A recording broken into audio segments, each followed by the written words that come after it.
Joining us right now, Sactown Sports Insider. Hey, on the TV, Brenden Nunes. Good morning, Brenden. Morning, Dave. How you doing, man? I'm doing good, brother. How are you? Doing well. Can't complain. Staying out the rain.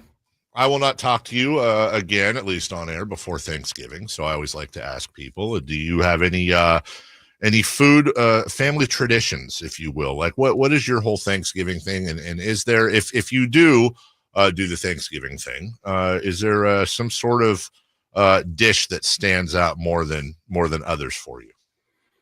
I don't do anything too crazy. I kind of alternate between families every year for most holidays, and it's nothing too crazy. I have decent sized families on both sides, so it's kind of just a time to, like typical holiday stuff, see everybody you haven't seen in a while.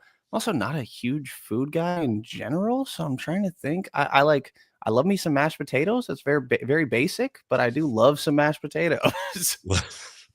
Look, there's, sometimes it's the simplest thing. There's nothing wrong with perfectly mashed, beautiful, white, creamy potatoes, maybe a little gravy. You take the spoon, make the little bowl in there, a little indent, a little crater, put some gravy in there.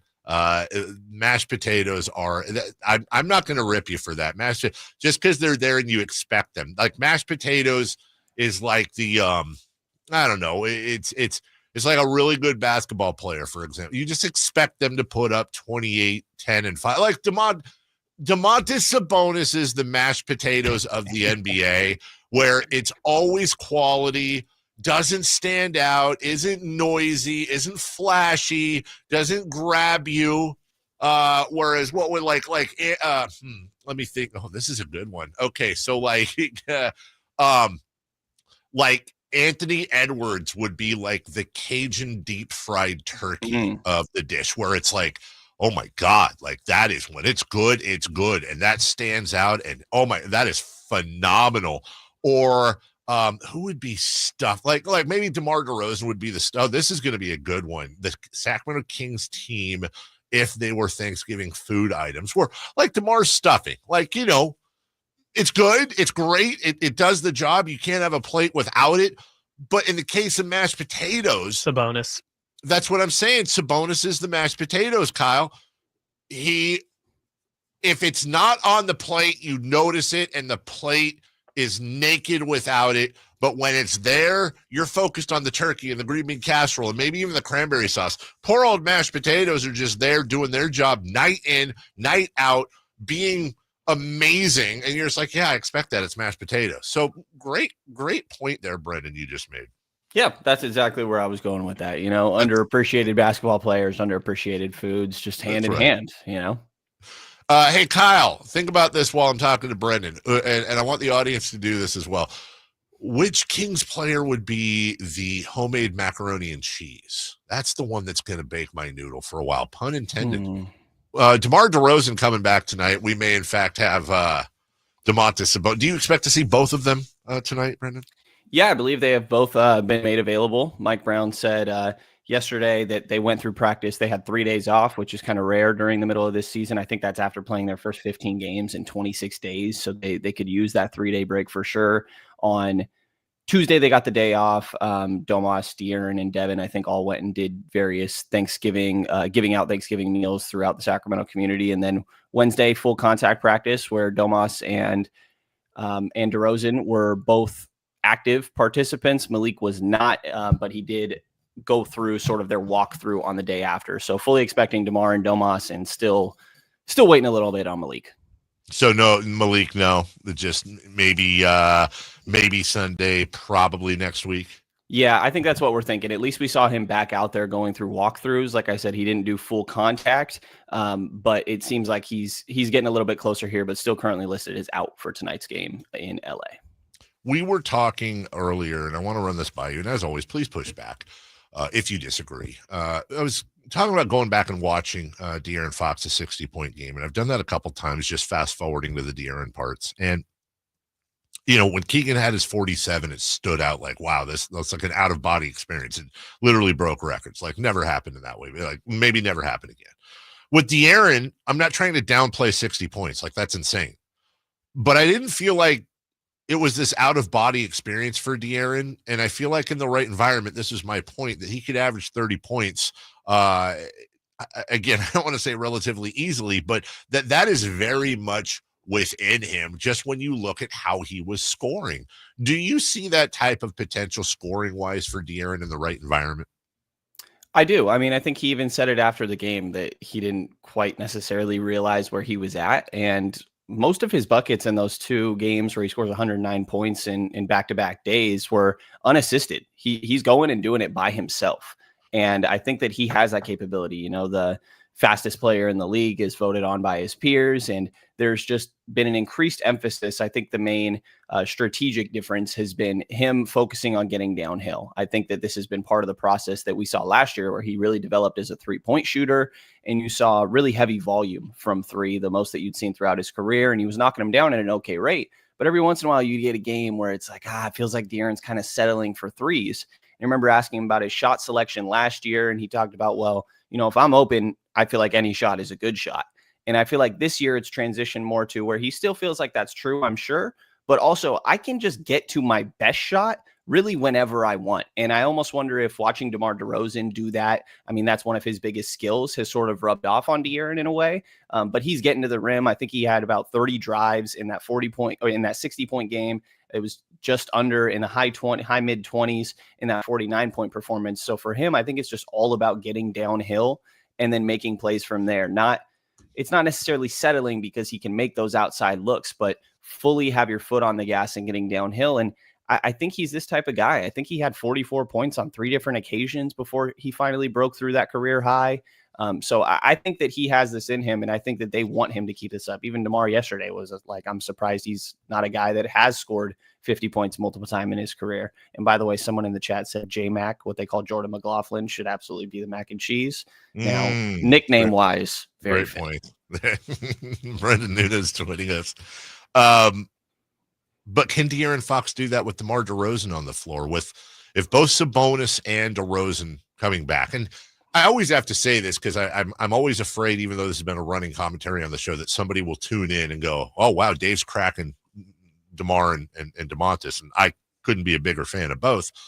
But point being, when you look at the amount of time De'Aaron Fox just has the ball in his hands compared to adding in DeRozan, who is a ball sticker, as we know, and DeMontis, who is just such a focal point of moving that offense, can De'Aaron still have success anywhere near the scoring success he's had with DeRozan and Sabonis out if you put those guys back on the floor? To be blunt, I think it's a question that I still currently have. I think that we saw, like I said, so many of his buckets were unassisted during that stretch. Now, it's not like you can't do that same get it downhill thing off of a dribble handoff, but it just comes about a little bit differently. Or, you know, DeMar DeRozan, if he's standing in the corner, you're going to leak off of him just a little bit as a defender. And sure, you kick out to him, he can eat up the space and make things happen. But I think raw production wise, I mean, 49, even 40 is probably he can get it on certain nights. But I think that we're kind of talking about like the jump that SGA made last year in a way. Maybe not 30 every single night, because I think OKC needed that. And that was sort of the function, how their offense functioned, was getting that guy just to score all their buckets. But I think they want him to nearly lead the league in drives. And I think the one thing that we know about DeRozan is that he is very content with watching his teammates' success and really encouraging it. We saw him do it a lot with Kobe White, I think was the most recent example in Chicago, and De'Aaron's a player that's on another level. So I think his teammates certainly will enable him to do so.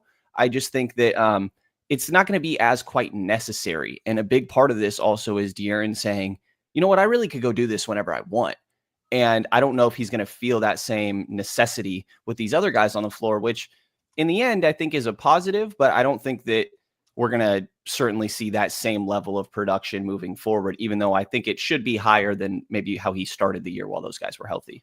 So how much of that is on Mike Brown, in your opinion? How much of it is on the coaching staff? When I say Mike Brown, I mean the staff in general. You know, Luke Laux has done wonders with De'Aaron Fox. He's been very vocal about that. How much of a challenge does the coaching staff have in calling the plays and putting these guys in a position where you can have not just De'Aaron and DeMar coexist offensively, but also not get Keegan Murray lost in the shuffle as well.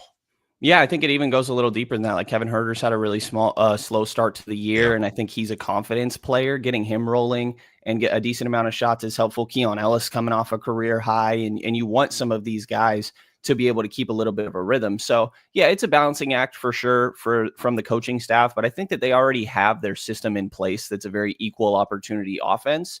It's just about going out there and sort of taking it. And I think that the recent confidence spike that I would guess De'Aaron sort of got from this should lead to him an increased level of aggression when these guys come back. But I think they already kind of have everything in place that they feel like these guys can mesh smoothly and figure out on a night-to-night basis. I think it's a lot of mismatch hunting. You know, part of DeMar coming back is that maybe now De'Aaron isn't guarded by, let's say, Derrick Jones Jr. tonight. You know, does instead he have the second worst defender on him, or does DeMar have the second worst defender on him? Something we saw early when De'Aaron and Tyrese were playing together. So I think there's a lot of beneficial aspects there, and I think they already have what they want in place for these guys to then be able to capitalize on it. And the coaching staff was a big reason, Luke Laux specifically, in De'Aaron taking this next step and emphasizing more paint touches and drives. As we continue with Brenden, the chat and Twitter, we've put the question out there now, and text line are all submitting Sacramento Kings as Thanksgiving dishes. There's another one I'm going to lock in here, I think. Brenden, your thoughts? Malik Monk would 100% be the mac and cheese. And of all people, Russell, I think, nailed it. A side dish, but is absolutely capable of stealing the whole show. It's true. Right? Yeah. I mean, so we have Sabonis' mashed potatoes. Just there and quality, and you can rely on them night in and night out. We have Malik as the mac and cheese. We don't automatically have to call Kevin Huerter, by the way, pumpkin pie or gingerbread because he has red hair, people. So can we just, that's too easy. Are we sure? I don't know. Pumpkin pie is pretty good. Like sometimes you're in the mood for it. Sometimes you're not, you know. I also think De'Aaron and DeMar are pretty good for turkey and ham. Like take your pick, which one you like, both get it done. Both main dishes. You know, yeah. Then we put Keegan as the cranberry sauce because it's kind of, he's over in the corner, but when he's good, he's great. That's not bad. We got something working here, Dave. Brenden Nunes joining us. All right, let's talk about Keegan Murray in a non-food capacity. His dad got on Twitter earlier this week. He actually said some things I agreed with. Keegan, weirdly enough, this stat, Keegan actually, as of right now, is shooting better from beyond the arc in November than he has in any other November in his career, which is still like 28%. But there are some struggles and some inconsistencies. He is leading the league in field goal percentage in the post. He is leading the league in field goal percentage in the post. And his dad was kind of making the point, I hope I get Kenyon's point right here, that he's also leading the league in miles ran. He has ran more. They can figure this out. Ran more than any other player in the league. His minutes are at or near the top. So they're running him all over the place, doing everything. But also at when he was in college, this guy was hitting threes and he was posting and winning in the post. That was his game. His usage rate is below what it was his rookie year. So if there is a downside to bringing in DeMar DeRozan and the weight that he brings, is Keegan getting a little lost in the shuffle so far? I think it makes it more difficult for you to have those possessions where it's like, all right, we need to get Keegan back in rhythm. Let's give him a post up here. Now, I think they did that a little bit in that last game, actually. Mike Brown even emphasized like they tried to give Keegan a few plays here and there. And sometimes guys just fall out of rhythm. I think that he will eventually get it back. I still believe he's a really high-level three-point shooter, and he still gets defended that way, by the way, which still has a big impact on this team. But I think it's hard. Like, how often would you prefer a Keegan Murray post-up to a Malik Monk Domas DHO or De'Aaron or DeMar DeRozan attacking a mismatch, you know, or even a Keegan wide-open three? I think he's still shooting about 37% on wide-open threes throughout the course of this year. So, you know, to me, it's that you're asking this guy to do everything. He's playing as many minutes as anybody else on this team, right up there with De'Aaron Fox when healthy and Domantas Sabonis.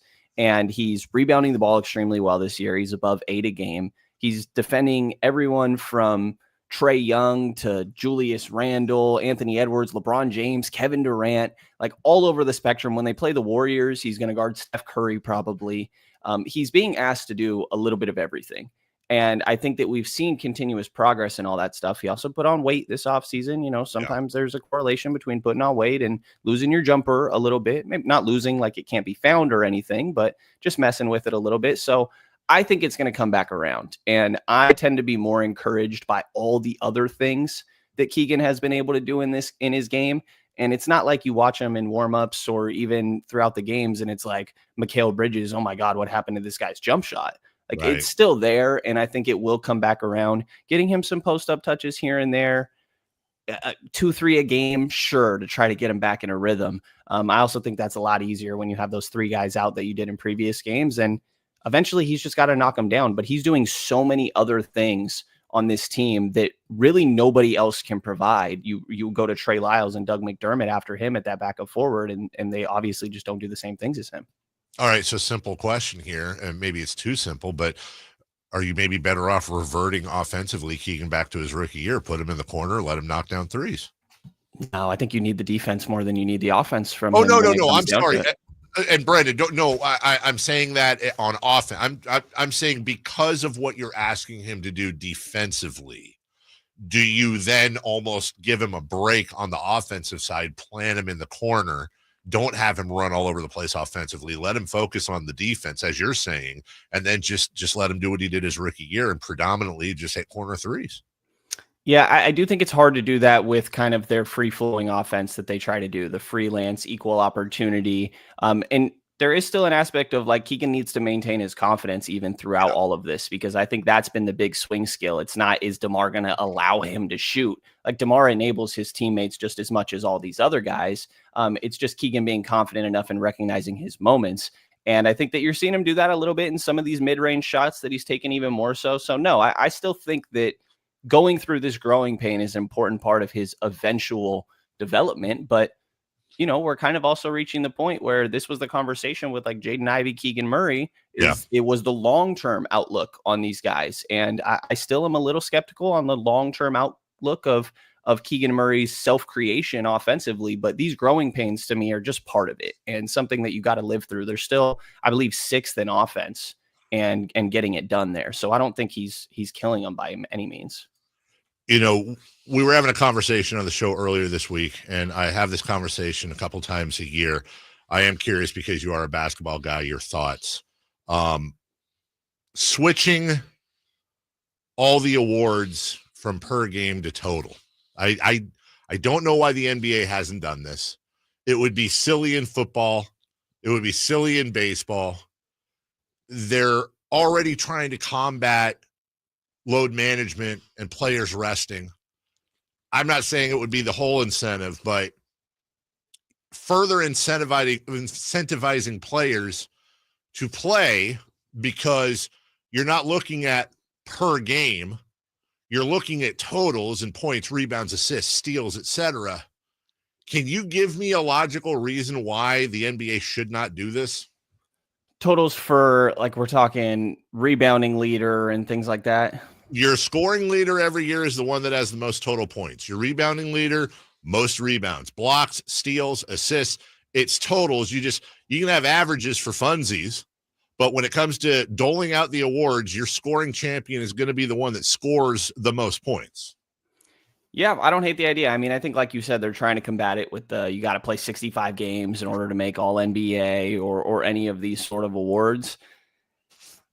To me, I would just imagining an outcome where somebody plays 5 less games and is averaging a few more points. And I don't know, it almost, in my mind, just, I guess it already is fairly black and white because you're still just looking at who leads the averages at the end in the current frame. But I don't know. Honestly, I hadn't given it that much thought. I could come around to it. I'm telling you, you gotta get, this is something that I believe is eventually going to happen. And I think the way it happens is conversations like these, that the conversations on social media, I don't see a downside. I have yet to have somebody give me like a legit downside. Like right there where you said, well, maybe somebody gets hurt, plays 5 less games, who knows, gets suspended, whatever it may be, and they end up 38 points behind, even though they averaged more per game, but they ended up 38 points behind the scoring champion. Okay, that's my point. Is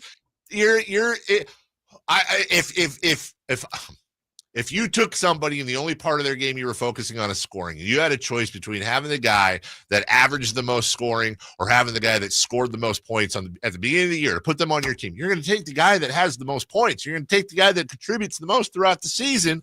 And on top of that, then Joel Embiid's basically not going to win another award ever again, which might be unfortunate if you're an Embiid fan, but give me the guy that's out there every night putting up numbers. I'm trying to pull up some of the numbers from last year to see where maybe the key differences would be if we did go totals. Joel Embiid last year led the league in points per game. He only played 39 games, 34.7. Luka Doncic was second in points per game. He easily led the league in total points throughout the course of the regular season. If you do the same thing with rebounding, where Domas was 13.7, led the league. Oh my gosh, he had 1,120 rebounds last year. Second place was Rudy Gobert with 982. Really the top two are same in when it comes to averages and totals. I think for the most part it would. Yeah, I don't really see a downside. And to your point, Dave, I agree. Like, you'd rather have the guy that's out there more. Availability is a skill and should be definitely weighted into this stuff. So, I don't mind the idea. Right now, Shai Gilgeous-Alexander would be the scoring champion with 459 points, despite the fact that Giannis Antetokounmpo is averaging 32.1 to Shai's 28.7. Now, I don't have in front of me whether they've played the same amount of games or not. Actually, I do. Antetokounmpo's played 2 less. So there you go. Antetokounmpo will eventually take him over. De'Aaron Fox is 6th with 15 games played at 432. And what really reminded me of this, Brenden, was when I was watching the Cavs Celtics game this week. And they put up there that at the beginning of the game that Jason Tatum was actually second in the league in total scoring. De'Aaron Fox at the time was number 1. And I started thinking, gosh, that'd be nice to have him win a scoring title. Anyway, so we're agreed. We need to have Adam Silver. Talk to him. Ad-Rock, you need to change what's going on here. It's just better overall. You're a numbers guy. You agree? I don't mind it. I don't think there's a wrong answer really between the two. I think my main point or the main point I can get behind that you said is, availability matters, and you'd rather have the guy that's playing more and, you produce more at the end of the year just when it comes down to it if you have more totals.